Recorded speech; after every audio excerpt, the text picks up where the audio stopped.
Hai Sobat Investor, selamat datang di Islam Invest dan kali ini kita akan membahas saham Matahari Department Store dengan kode ticker LPPF diperdagangkan di Bursa IDX. Untuk sekarang diperdagangkan di harga 1.830 ya, lumayan kecil dibandingkan dengan beberapa tahun lalu yang sampai 19.000. Sekitar 5 tahun lalu ya. Ini adalah situs resminya, cukup simple, hanya berisi ini tentang kami, lokasi gerai, Matahari Reward, matahari.com, dan kontak kami. Dia juga memiliki e-commerce-nya sendiri, yaitu matahari.com. Kita juga bisa membeli produk-produk Matahari secara online ya di matahari.com, jika sobat investor ingin tentunya. Ya, bagi yang belum tahu sekilas saja mengenai Matahari ya, Matahari Department Store adalah sebuah perusahaan retail di Indonesia. Saat ini Matahari Department Store merupakan salah satu perusahaan yang dimiliki oleh Matahari Putra Prima Tbk. Per kuartal pertama tahun 2017, Matahari Department Store mempunyai 151 gerai dan lebih dari 60 kota. Kita lihat berita-berita yang ada mengenai Matahari. Ini berita dari kontan.co.id tanggal 25 April tahun 2021, masih baru ya, yaitu ada kabar investor masuk, begini tanggapan Matahari Department Store. Dikabarkan bahwa Gojek akan mengakuisisi Matahari, tapi ini menanggapi hal tersebut, emiten berkode LPPF itu menegaskan tidak mengetahui dan tidak dalam diskusi dengan investor atau pemain digital terkait. Jadi ini rumor ya, menurut berita dari konten ini, bahwa isu mengenai ada beberapa perusahaan digital yang akan berinvestasi di Matahari itu masih berupa rumor atau belum dikonfirmasi kebenarannya.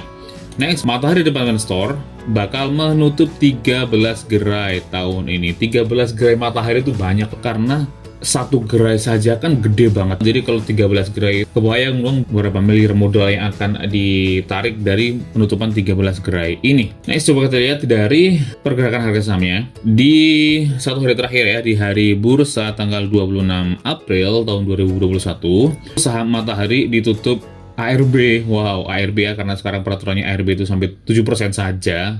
Next, dalam 5 hari terakhir ternyata masih naik, sobat investor, naik sampai 16,56% dalam 5 hari. Oh, cukup besar juga kenaikannya ya, tapi udah turun sampai 17% dari titik tertingginya dalam 5 hari terakhir. Wow. Dalam 1 bulan terakhir ternyata juga naik sampai 29,79%. Wow, banyak juga ya dalam 1 bulan terakhir. Dalam 6 bulan terakhir ternyata sudah naik sampai 83%. Tinggi sekali. Dalam 1 tahun ternyata naik mencapai 48% ya. Oke, jadi ternyata ini pernah turun dari titik tertingginya sebesar 51,20% dan sudah naik dari titik terbawahnya juga sebesar 125,93% ya. Tapi secara 1 tahun sudah naik sebesar 48,18%.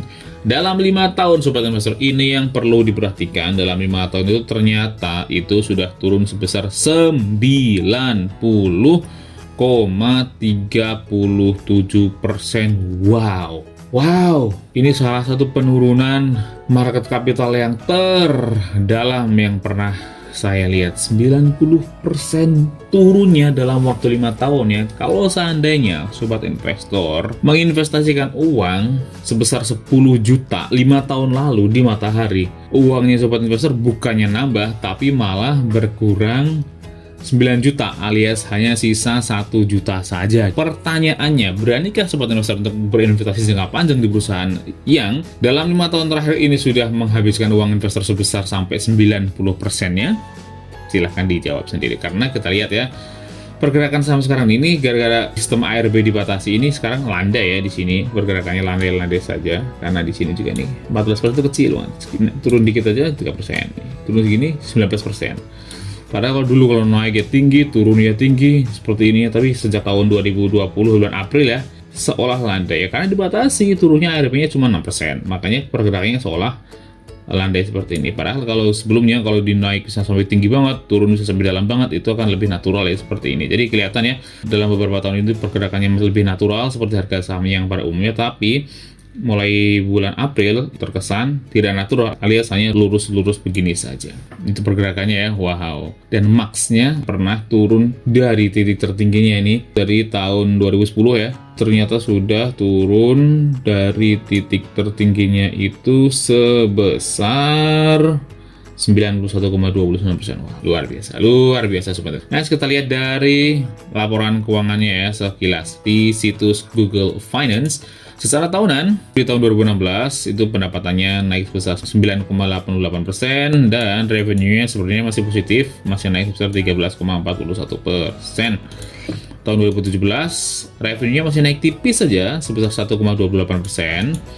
Sedangkan net income-nya ternyata turun 5,58%. Di tahun 2018, itu revenue masih naik tipis sebesar 2,21%, tapi ternyata net income-nya sudah turun sangat dalam ya, sampai minus 42,46%. Nah, ini tanda-tandanya nih, yang menyebabkan harga sahamnya juga mulai turun nih di tahun 2018 ya, di tahun 5 tahun aja. Ini tahun 2018 itu sekitar di sini, sangat dalam di sini. Tapi sebenarnya juga udah mulai tanda-tandanya ya, dari tahun 2016 juga udah mulai turun. Next di tahun 2019, sebenarnya di tahun 2019 itu menunjukkan adanya tanda-tanda comeback ya, karena revenue-nya meskipun naik tipis saja 0,31%, tapi ternyata net income-nya itu naik cukup banyak sampai 24,56%. Dan positif juga, net profit margin-nya udah mencapai 13,30% ya. Itu cukup banyak untuk perusahaan-perusahaan retail. Sedangkan di tahun 2020 ini, wah ini sih sebenarnya wajar sih kalau tahun 2020 ini kalau pendapatan turun, karena kita tahu di tahun 2020 itu kan ada pandemi corona ya, yang mengakibatkan sebagian besar perusahaan retail itu berjatuhan ya, tidak terkecuali Matahari ini sendiri ya, karena di tahun 2020 ini kita lihat nih turunnya sangat dalam ya. Revenue-nya itu turun sampai minus 52,91% dan net income-nya yang lebih parah lagi yaitu turun sebesar 163,88%. Dengan net profit margin-nya langsung minus ya, padahal di tahun 2019 itu NPM-nya masih plus sebesar 13,30%, tapi di tahun 2020 ini langsung minus sebesar 18,04% atau turun sebesar minus 235,64%. Dan cash on hand-nya juga turun sangat dalam ya, karena di tahun 2019 itu masih memiliki kas di tangan sebesar 1,17 triliun, tapi di tahun 2020 ini cash on hand-nya hanya sebesar 523,95 miliar saja, yang artinya sangat banyak sekali penurunan dari cash on hand atau kas di tangan. Nah, kita lihat secara kuartalan. Di kuartal pertama tahun 2020 ini, itu pas awal-awal pandemi ya, udah kelihatan turun sebesar 19,62% revenue-nya, dengan net profit margin-nya turun sebesar 165,93%. Di kuartal kedua turun sangat dalam di kuartal kedua ini pada saat pandemi corona di Indonesia sedang parah-parahnya.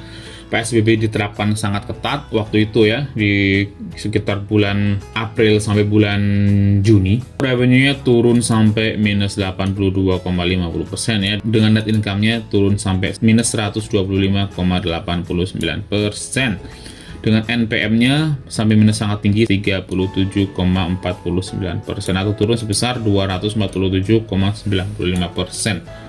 Di kuartal ketiga masih turun lagi revenue-nya, meskipun sebenarnya masih naik.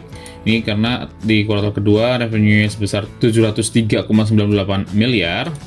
Sedangkan di kuartal ketiga itu naik sedikit sebesar 1,08 triliun. Tapi dibandingkan dengan tahun lalu secara year on year masih turun sebesar minus 42,79%. Dengan net income-nya juga sampai minus ya, atau rugi sebesar 1.153,75%. Wow, penurunannya sangat tinggi sekali. Sedangkan di kuartal keempat masih turun, revenue-nya turun sebesar 38,26%, sangat dalam sekali ya. Memang agak berat nih efek corona ke Matahari. Dengan net income-nya turun sebesar 242,25%. Wow. Saya sampai susah berkomentar sobat investor ya, karena turunnya sangat luar biasa. Dari 4 kuartal berturut-turut ya, turun terus dibandingkan secara year on year, yang menyebabkan di kuartal keempat itu cash on hand-nya itu 523, atau net change in cash, atau menyebabkan kas itu turun sebesar 484,75 miliar. Itulah biaya yang dikeluarkan oleh Matahari ya dalam menghadapi corona seperti ini, menyebabkan kasnya turun sebesar 484,75 miliar. Nah, kita lihat secara market capital. Market capital Matahari sekarang di 4,81 triliun dengan price to earning-nya sampai minus ya, karena minus dia tidak bisa dihitung karena net income-nya sampai minus 256,57 miliar, menyebabkan bahwa PER-nya juga tidak bisa dihitung. Tapi dividennya sampai 18,21%. Coba kita cek ya, di tahun lalu apakah LPPF ini membagikan dividen? Coba kita lihat menurut situs Stockbit ya, tidak ya.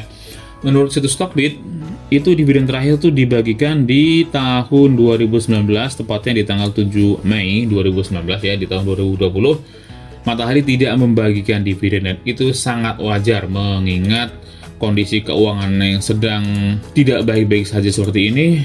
Sangat wajar ketika tidak membagikan dividen di tahun 2020. Tapi kalau kita lihat secara historinya juga sebenarnya dalam beberapa tahun terakhir ini cukup rutin ya. Dari tahun 2014 itu rutin membagikan dividen sampai tahun 2019 ya. Mungkin seandainya di tahun 2020 ini tidak terjadi corona, mungkin Matahari akan tetap membagikan dividen ya. Karena ini rutin sekali dari tahun 2014, 15, 16, 17, 18, 19 itu udah 6 tahun berturut-turut selalu rutin membagikan dividen dengan yield yang cukup besar ya. Nah, kita lihat laporan keuangan di situs Indo Premier. Kita lihat historinya nih. Jadi harga saham dari LPPF itu terus turun. Kita lihat per tahunnya ya. Di tahun 2015 itu harga sahamnya sempat mencapai 19.700 rupiah per lembar saham. Itu mahal sekali ya waktu itu. Tapi terus turun menjadi 18.000 di tahun 2016, 13.000 di tahun 2017, menjadi 10.950 di tahun 2018, menjadi 4.000 di tahun 2019, dan menjadi 1.335 di kuartal ketiga tahun 2020 ya, dan sekarang naik sedikit di 1.830 di kuartal ketiga tahun 2021. Jadi sebenarnya turun terus sampai tahun 2020 kuartal ketiga ya, hanya sekarang aja di kuartal ketiga ini harga sahamnya naik, padahal kenaikan ini tidak didukung oleh fundamentalnya karena secara pendapatan dia terus turun, tapi harga sahamnya malah naik. Tentunya karena isu akan ada investor masuk berinvestasi di Matahari. Sedangkan share out-nya, ini share out-nya turun ya. Kita lihat dari tahun 2019 ini 2,9 miliar lembar saham. Di tahun 2020 menjadi 2,8 miliar saham. Artinya turun sekitar 100 miliar ya. Dan di tahun 2021 ini menjadi 2,6 miliar lembar saham. Ini sebenarnya bagus. Berarti dia melakukan buyback ya, atau membeli kembali saham yang ada di pasaran. Itu sebenarnya ciri-ciri perusahaan yang bagus untuk buyback. Kalau seandainya laporan keuangannya itu positif, saya suka sekali dengan perusahaan yang melakukan buyback saham. Yang artinya persen kepemilikan kita di perusahaan itu naik dengan sendirinya. Tanpa kita melakukan apapun, tapi kita akan memiliki saham yang secara valuasi itu lebih banyak dibandingkan dengan yang sebelumnya, karena perusahaan itu membeli saham-saham yang ada di pasaran sehingga saham yang ada menjadi berkurang, dan itu bagus. Ciri-ciri perusahaan yang sehat sebenarnya adalah perusahaan yang melakukan buyback saham. Tapi untuk yang kasus ini di buyback karena penurunan sahamnya udah sangat tinggi ya, sangat dalam sekali penurunannya dalam 5 tahun terakhir ini, sehingga harga sahamnya juga menjadi semakin murah. Dan tentunya untuk menjaga harga saham agar tidak terus jatuh, LPPF melakukan buyback saham. Dan secara market capital ini yang penting sobat investor, market capitalnya itu terus turun. Di tahun 2015 itu market capitalnya mencapai 57,5 triliun di tahun 2015. Kemudian di tahun 2016 itu turun menjadi 53,5 triliun. Di tahun 2017 turun menjadi 38,4 triliun. Di tahun 2018 turun menjadi 32,0 triliun. Tahun 2019 turun lagi sangat dalam sampai hanya menjadi 11,9 triliun. Di tahun 2020 itu hanya tersisa 3,7 triliun. Perhatikan, dari tahun 2015 itu 57,5 triliun, dan di tahun 2020 itu hanya tersisa 3,7 triliun saja. Dan di tahun 2021 ini naik sedikit menjadi 4,8 triliun. Patut jadi catatan, kenaikan ini bukan karena fundamental, karena kita lihat laporan keuangannya terus turun. Secara kasnya sekarang juga sedang tidak baik-baik saja, karena di tahun 2020 kemarin kasnya masih sebesar 1,5 triliun, tapi sekarang hanya tersisa 294,6 miliar saja. Dan ini agak bahaya sobat investor. Kalau ternyata pendapatan dari Matahari ini terus turun, itu lama-lama kasnya ini bisa habis. Ketika kasnya habis, mau nggak mau Matahari harus melakukan peminjaman utang yang artinya akan menambah di sektor long term borrowing ini, dan ternyata long termnya surprise ini juga sedikit turun ya, dari 3,6 triliun di tahun 2020 menjadi 2,4 triliun di tahun 2021. Tapi ekuitasnya selain long term borrowingnya turun, tapi ternyata ekuitasnya juga turun lebih banyak lagi, yaitu dari 1,3 triliun ekuitasnya di tahun 2020 menjadi hanya 427,5 miliar saja. Secara pendapatan, itu turun tipis ya dibandingkan dengan tahun lalu, yaitu pendapatannya 1,5 triliun di tahun 2020 dan menjadi hanya 1,2 triliun di kuartal ketiga tahun 2021. Dengan net profitnya di kuartal ketiga tahun 2021 itu sebesar minus 95,4 miliar alias rugi ya, rugi sebesar 95,4 miliar di kuartal ketiga tahun 2021, sobat investor. Padahal dalam beberapa tahun terakhir nih, kita lihat itu Matahari itu terus mencetak untung ya. Kita bacakan saja biar semakin jelas. Di tahun 2015 itu masih net profitnya masih 185 miliar. Di tahun 2016 itu net profitnya masih 243 miliar. Tahun 2017 itu net profitnya masih 244, naik tipis. 2018 itu net profitnya naik menjadi 246 miliar. Di tahun 2019 itu net profitnya turun menjadi 142,5 miliar. Tapi intinya sampai tahun 2019 kuartal ketiga itu Matahari itu masih profit alias masih untung ya.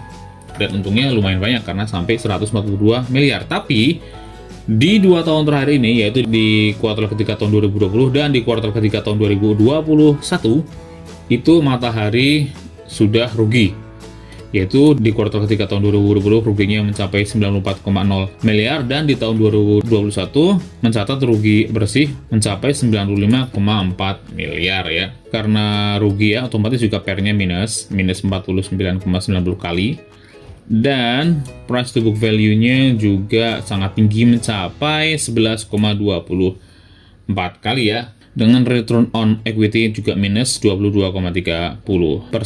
Dengan debt to equity rasionya itu sangat tinggi, yaitu sampai 13,76. Dan debt to equity ratio ini agak bahaya sobat investor, itu sangat tinggi sekali sampai 13,78. Dan debt to equity ratio sekarang itu adalah debt to equity ratio yang paling tinggi dalam beberapa tahun terakhir. Kita bacakan di tahun 2015 itu debtnya masih 2,01. Itu tinggi tapi masih wajar karena dia perusahaan retail ya. Perusahaan retail itu banyak utangnya tentu saja untuk stok bahan yang akan dijual ya, karena Matahari itu kan menjual banyak sekali produk yang sebagian besarnya juga merupakan sebagian dari utang. Jadi kalau utang masih 1, 2, atau 3 itu sebenarnya masih wajar untuk perusahaan-perusahaan retail ya.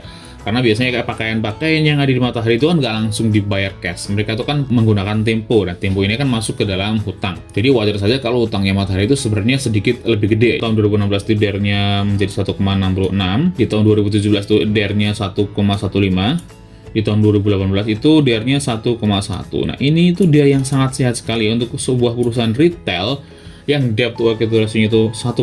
itu menurut saya sangat sehat sekali, karena hutangnya boleh lah hutang-hutang sedikit lebih banyak karena perusahaan retail ya tentunya pakai tempo, tapi dia debt to equity hanya 1,1 itu sebenarnya sangat bagus. Jadi menurut saya di tahun 2018 ini adalah kondisi di mana keuangan dari Matahari ini sedang bagus di tahun 2018, tapi di tahun 2019 itu DER-nya langsung meningkat menjadi 1,96, dan di tahun 2020 langsung melonjak debt to equity ratio menjadi 6 kalinya, dan di tahun 2021 kuartal ketiga debt to equity ratio dari Matahari ini melonjak sampai 13,78.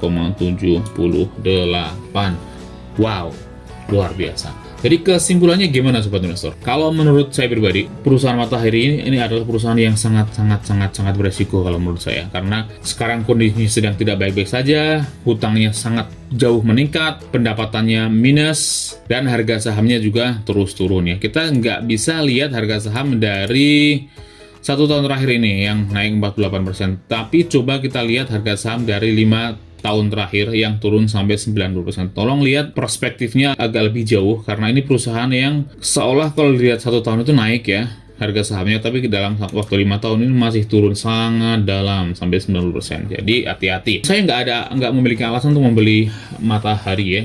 Oke, itu pendapat saya. Bagaimana pendapat menurut sobat investor semua? Tuliskan pendapat kalian di kolom komentar, klik like dan share jika kalian menyukai video ini, atau dislike saja jika kalian tidak menyukai video ini. Dan jika kalian memiliki request saham apa yang ingin dibahas selanjutnya, tuliskan juga di kolom komentar. Dan bagi yang belum subscribe, silahkan klik tombol subscribe-nya, nyalakan lonceng notifikasinya, agar terus mendapatkan update dari Salam Invest. Oke, sekian saja video kita kali ini. Sampai jumpa di video selanjutnya. Salam investasi.